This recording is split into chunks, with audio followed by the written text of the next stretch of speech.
So I went to my first ever Gundam Regionals and it was a Blurple nightmare. Now, this may sound like clickbait, but I shit you not, it is not. In this video, we're going to go through the deck that I took to regionals, my experience, my matchups, my thoughts on the overall meta going forward, any concerns about the game, and what I'm thinking going forward. Now, just before we get into it, I have just put out an entire vlog of the experience. You can check that out on the channel. And my teammate, Alex from Team Strike, did manage to get top 4 with the O. I've done a full deck profile video with him. You can go check that out as well. We made sure it was a super long form video of him going in depth, talking about the deck. It's not just a typical deck list video. We wanted you to understand how we thought the matchups he come with, especially with an off meta deck. Like, there's so much value in that. So if you are a control player or new to the game or anything like that, I highly recommend you listen to that. Well, watch it and listen. So originally this was the deck that I was going to take. Now my Team Strike, we had been kind of for at least a month or two prior to the regionals, we had started like kind of crafting this deck, which was going to be centered around Sarah. We love the Duplicates package. We're all control players by nature, and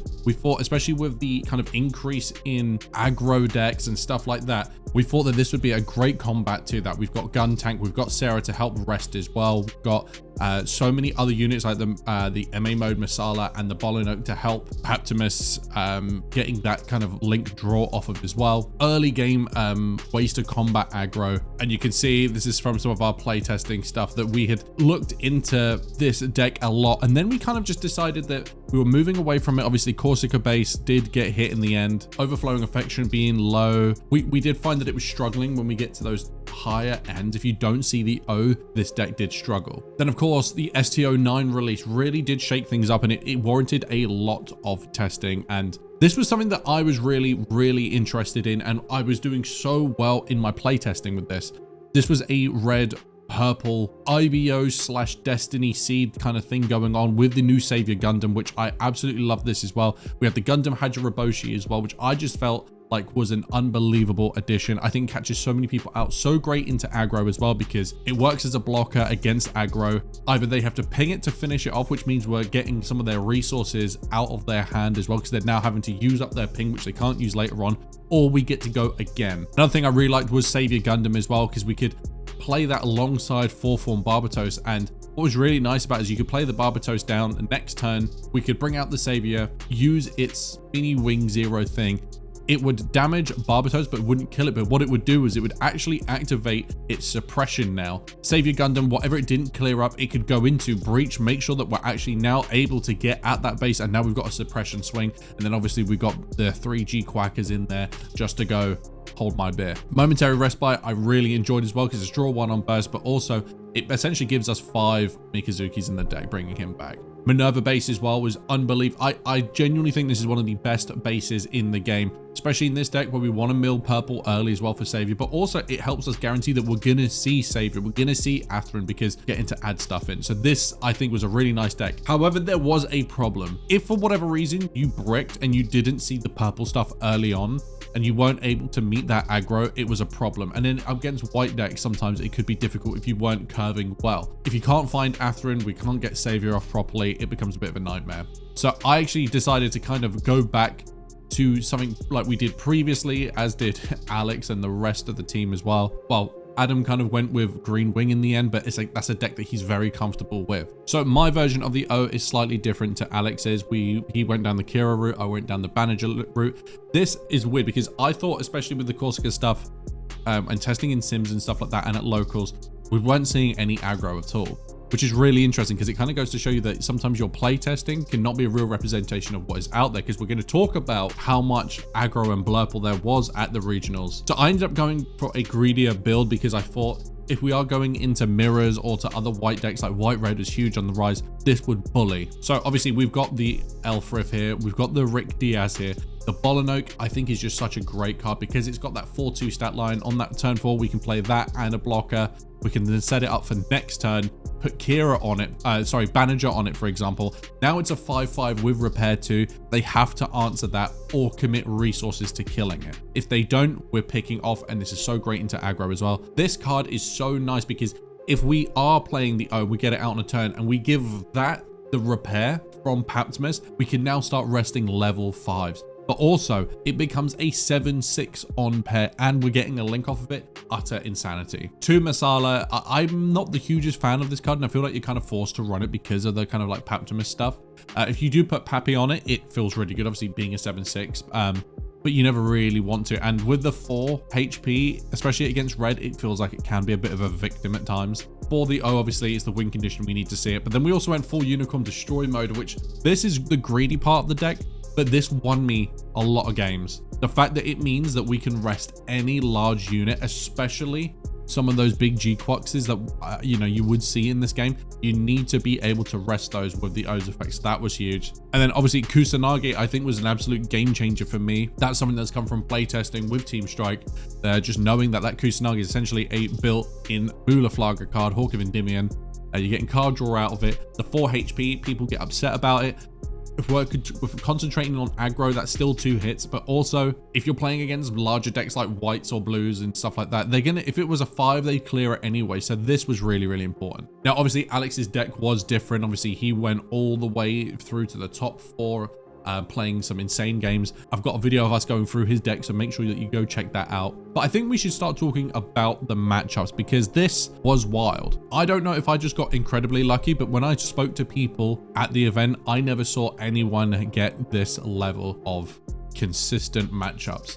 It was insane. So round 1, I play against a top 16 Dusseldorf Blurple player.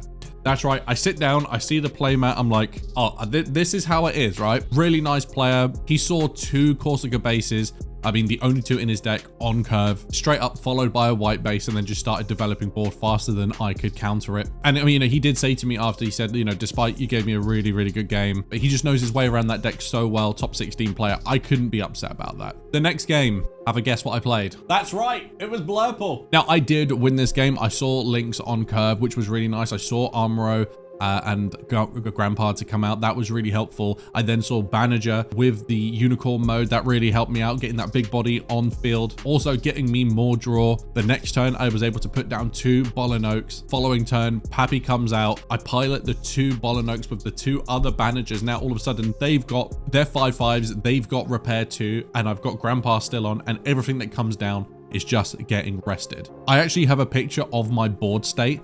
This is how the game ended. It was utter insanity. It did feel like borderline bullying, but to be fair, it felt good not to just be rushed for once, you know. Lovely opponent though, and shout out to them for being a really good sport, and we had a nice chat after the game as well. Round 3, you guessed it, Blurple. This was a really tough one because my first hand, I was like, this is absolute dog shit. I got rid of it immediately because at this point, I'm just assuming I'm playing Blurple for the rest of the day. So I'm just looking low-level blockers, Kusanagi, Armoro. That's what I'm looking for. I mulligan, what do I get? 3 Paptimus, 1 base, and an Armoro. I then have to start playing bases just to start seeing stuff. What do I draw? More friggin' bases. I just watched this game happen. I wasn't really involved. I was just a passenger. My opponent was really, really nice. They flew all the way from Portugal. It was their first time in the UK. You know what? If you're going to fly all of that way, you should get a couple of wins. You should get some luck on your side. Yeah, that was a bit demoralizing. Round 4. Guess what I played? More friggin' Blurple. That's right. So at this point, I am now playing Blurple every game. This one, I had Armoro and Grandpa in my mulliganed hand. I didn't see any blockers. At this point, I'm starting to go, you know what? Was I too greedy? Am I just getting unlucky? It's really difficult at this point to know because I didn't want to build this deck too low to the ground, too like Zoe or E and stuff like that, because then if I ever did come in the mirror, I'm just at such a major disadvantage. And honestly, I felt like with Dusseldorf being the last Corsica base legal, you know, uncapped one, I thought that this would make a difference, but the amount of Corsica bases I saw on curve, it felt like it was still there. Like I really didn't feel a difference. So yeah, again, another loss. So at this point, I'm 1-4, and I'm in the chat just going like, I don't know what's happening here. Then round 5 came along, and oh my god, it's not blue purple. However, it is aggro still. This was a red-green Xeon deck. But what was interesting about it is I didn't know what they were playing at first, because at first it comes out Zaku to Rickdom. I'm like, oh, I'm playing 1 Year War. It's possible that there's some sort of like wing stuff in there, but I just assumed that I'm playing that. Then all of a sudden I see the level 4-2 G-Fred. Okay, I'm not so worried now because the G-Fred ability doesn't scare me when I'm playing a control deck. This game, I actually see 3 the O's Link. It did come close. He did get me down quite a bit, but it got to the point where anything that he put down on the board, it would just get nommed really, really quickly. So he just started passing turns. That is something that does happen with the O, is once you kind of stabilize and you've got that, unless they have links, they kind of can't play anything. My opponent was really, really nice. It was a really cool, fun deck that he was playing as well. At a deck like that, I will take it. Round 6, this was the last one before we had a break, and I actually played a red blue Banshee deck. Now, my opponent was really, really awesome, was a viewer of the channel as well. This actually started really, really well. I got a white base out immediately as soon as I figured that he was playing red blue. I started getting some value from the white base as well, trying to get some of those commands out of hand. But then what he did is he started adapting his playstyle and started to build boards, so then I had to start going for it. He was playing 4 Show of Resolves and 4 Healthy Curiosity, so he kept just reloading his hand to the point where he was actually dumping stuff from his hand because his hand was getting so big, which meant that he was filling up trash for you-know-who, Banshee, and that was where he just kind of took over the game and I couldn't really get anything out. I actually didn't see a single DO. We got to turn 14, I think it was. Yeah, we got to turn 14. I still hadn't seen the O. I was having to put Paptimus and stuff that I didn't really want to because it was getting scary, but he took it and yeah, he was a gentleman about it. But yeah, at this point, I'm just like really not happy. I'm 2-4 at regionals and I feel like I've kind of been like really unlucky with the matchups. So yeah, we go for a break and we come back, and then now my opponent was really funny because he asked me how my games were going. I said I'd been playing Blurple all day. He said, don't worry, I'm not playing that, I'm playing this. Showed me his deck box and it had Shah and Armoro on it. So I'm like, okay, I'm playing 1 Year War. Scary. And I started building board as fast as I could and he was just hemorrhaging my shields. But then the luck gods gave me something. My very last shield was a Kusanagi. I burst, sent one of their cards back to hand. At this point, this exact turn, I got the O out. Started getting all of his units down. It was really helpful. But then all of to clear his board, my board was now ending turn rested. He had 4 cards in hand. If he had it, he has it. He then brings out an Armoro on link with Grandpa. Goes for base. Unforeseen incident. That left the base on 1 HP. I have a picture of it. I'll put it up here as well. At this point, I know I've won the game. I'm like, okay, cool. I've won the game. He can't link me. I just control the board with a base with 1 HP. I then start getting all the blockers out and then we win the game. It was a really, really fun, intense game, but my God, the aggro was killing me. Next up, I played, what do you think? Blue friggin' purple. This was a game where they actually didn't play anything for the first 2 turns, which I feel like they kind of bricked a little bit. At their first turn, they got Hyakurin out, which also gave me another turn. By this point, I've got like a couple of Elf Rifts out.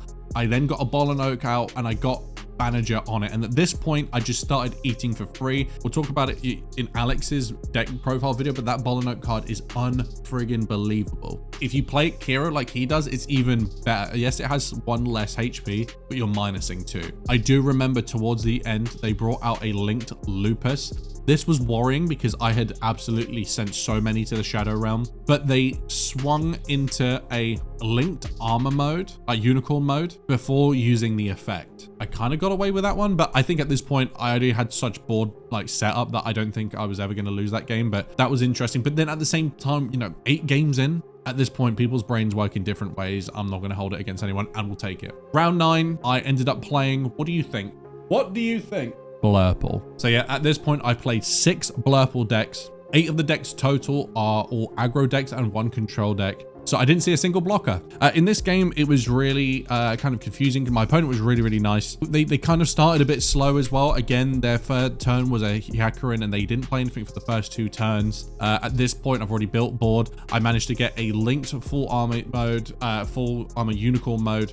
Had that out, got the draw. Off the draw, I managed to get an RX-78 Grandpa. I got that on link. And then we actually got the full armor mode, the big daddy one, and anything that he played, including Lupuses and everything like that, I was just turning it sideways and going in. And my opponent, even though he only had 3 shields, I just was making sure that before I even addressed his shields, I got his hand down to absolute top decking mode. I just wanted to choke him out and get him to the point where I could guarantee this win. So all in all, I ended up going 5-3. And I actually think that this is a really good achievement because I did this with a deck that was incredibly greedy. I got really unlucky with what I saw, but it was a bit concerning at how much Blurple at this tournament. Now, I'm not ever going to like shit or dunk on anyone playing it because when it comes to a tournament, that deck is the most consistent. And if you're trying to actually be getting an invite, you want to give yourself the best opportunity to get that. So there's no shade on anyone that was playing it, but it did start to feel like it wasn't so much fun. It started losing a bit of a will to live at a certain point. It felt like a bit of a shame that people didn't want to play anything else. And I do wonder if it just meant that a lot of it was just depending on who saw what first and like whose hands were better rather than who actually dominated, who actually did whatever. I thought that the Corsica base stuff would help. I do still think that it does hurt the deck, but I don't think it has changed anything. And I think at this point, they might as well have just waited until GDO 4 comes out. I'm really hoping that's going to shake things up a bit, because as much as I want to be competitive and I want to do as best in tournaments, I want to have fun as well. If it wasn't for all of the people there that came up and said hello, being there with my team, friends from Chelmsford, other communities as well, like Ipswich, Norwich and stuff like that, I don't think it would have been as fun as an event. And I think a lot of that is to do with the meta, not the people, but the meta.